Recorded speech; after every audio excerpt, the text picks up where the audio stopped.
206টা শরীরের হাড্ডির ভিতরে অনেকগুলা হাড্ডি একসাথে ভেঙে গেলে যে পরিমাণ ব্যথা, সন্তানকে দুনিয়ার আলো দেখাতে প্রত্যেকটা মা সে ব্যথা সহ্য করে।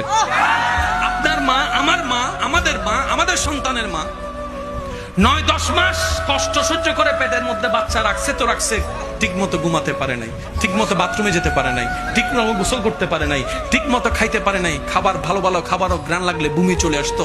এমন যন্ত্রণাদায়ক কষ্ট প্রত্যেকটা দিন সহ্য করেছে, কখনো বিরক্ত হয় নাই, অ্যাবর্শন করে সন্তান নষ্ট করে নাই, আমাকে নষ্ট করে দেয় নাই আমার মা, আপনাকে নষ্ট করে নাই আপনার মা। শুধু তাই নয়, একটা গিরা ফুটবল খেলতে গিয়ে উল্টে গেলে গিরা বসাইতে যে কি কষ্ট,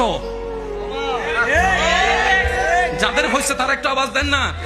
গিরা যদি সামান্য একটু উল্টায় যায়, একটু লড়ে যায়, এই গিরা বসাইতে গেলে যে 14 গোষ্ঠী একদম এক জায়গায় চিল্লাই করে ফেলি আপনি আমি, আওয়াজে আওয়াজে গলা ফেটে যায় এই গিরা বসাইতে গিয়ে। অথচ ডাক্তার বলে 206টা শরীরের হাড্ডির ভিতরে অনেকগুলা হাড্ডি একসাথে ভেঙে গেলে যে পরিমাণ ব্যথা, সন্তানকে দুনিয়ার আলো দেখাতে প্রত্যেকটা মা সে ব্যথা সহ্য করে।